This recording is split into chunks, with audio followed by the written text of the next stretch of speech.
жалпы зерттеу жұмысының өзектілігі енді ұстаз үшін ең маңызды мақсат әр сабағын түсінікті, тартымды, тиімді етіп өткізу. Көркем шығарма, яғни проза, ол бізде жалпы әсемдік, әдемілік, сұлулықтың әлемі, ондағы бүкіл көркемдік айшықтар іштей үйлесім тапқан, соның бәрі жымдасып бар, шығарманы біртұтас бітім еткен. Көркем шығарма бойындағы осы қадір-қасиет сан адамды баурап әкетеді, жанын нұрландырады, әсемдікті тани білуге баулиды, сүйе білуге үйретеді.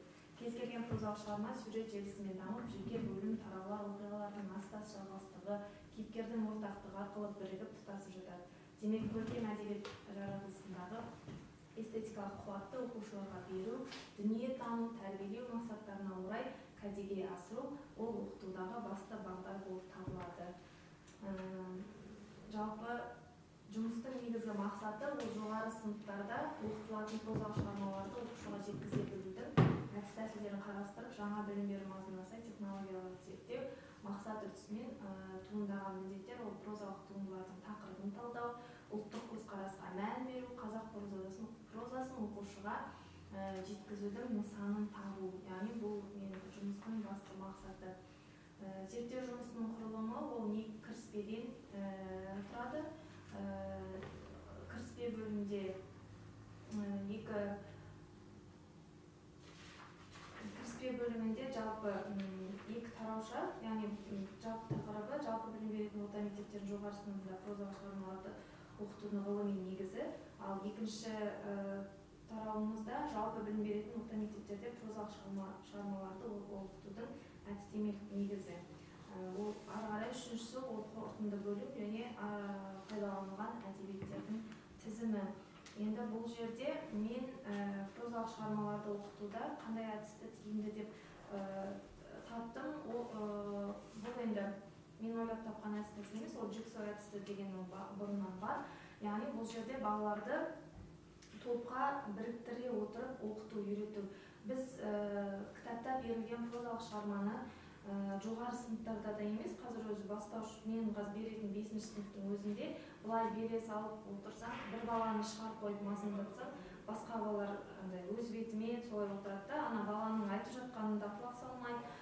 Енді бұл жерде Jigsaw әдісі арқылы топта жаңағы бірлесе жұмыс жасаған оқушылардың оқуға қызығушылығын арттырады. Яғни осы әдіс арқылы өз түсінген басқа балаға дәл солай түсіндіруге дағдыландырады.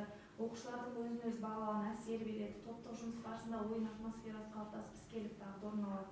Оқушылардың топтық жұмысы негізінде бірін-бірі өзара оқытады. Үдеріс барысында топ мүшелері өз функцияларын орындап, бірлескен оқуға дағдыланады. Яғни бұл жерде мысалға көркем шығарманы бөліктерге бөліп, топтағы оқушыларға әр топқа беру арқылы, мысалы 4 топқа бөліп қоятын болсақ, сол 4 топқа беру арқылы топ оқушылары ол бөлікке бөлінгеннен кейін бір топқа, мысалы Қараш оқиғасын алатын болсақ, оның бастапқы бөлігі түсуі мүмкін. Келесі топқа ортасындағы оқиғалар, одан кейінгі топқа тағы да сол сияқты бөлімдер түседі. Содан кейін оқушылар соны оқу арқылы белгілі бір уақыт арасында бір-біріне түсіндіреді. Түсіндіру барысында жаңағы бір-бірін қызықтыра білу, сұрақтарды ұтымды қоя білу, сұрақтарды тиімді сұрақты да тиімді құрастыра білу, осының барлығы үдеріс тауып, яғни көркем шығарманы оқыту барысында жаңағы бір оқушы мен әдебиет арасындағы бір байланыс орын алады деп айтқым келеді. Яғни осы әдіс арқылы жалпы одан кейін эксперимент бөлімі, осыны эксперимент жасау, осы әдісті ол анықтау эксперимент, оқыту эксперимент және бақылау эксперимент осы 3 бөлімнен тұрды.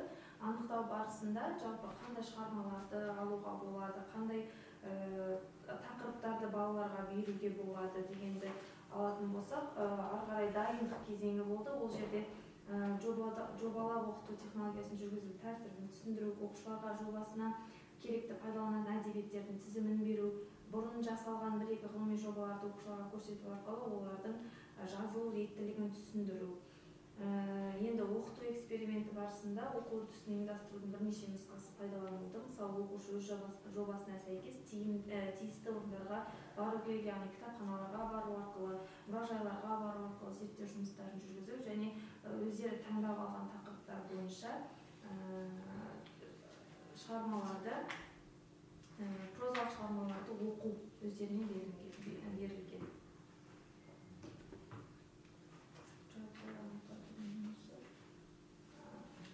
Жалпылама жаңағы оқушыларға берілген тақырыптар, мысалға бір оқушыға ақбілек арқылы қазақ қыздарының бейнесін талдау, бір оқушыға көркем шығармалардағы дисфемизмдер, тілмен байланысы, Абай жолы романдағы эвфемизмдер, Ұлы Отан соғысының қазақ романдарында көрініс табу, Оралхан Бөкей шығармаларындағы мақал-мәтелдер. Яғни бұл арқылы, мысалға жаңа бір оқушы ақбілек арқылы қазақ қыздарының бейнесін талдау, яғни роман арқылы сол жалпы қазақ қыздарының бейнесін талдаса, келесі бір оқушы сол романдағы тілдік қолданыстардың және қолданылуы тілдік қолданыстарды соларды талдаса, жаңа көркем шығармадағы жалпы әйелдер бейнесі, кейіпкерлердің бейнесі, соларды талқылау барысында жаңа көптеген өздері ізденіске түседі.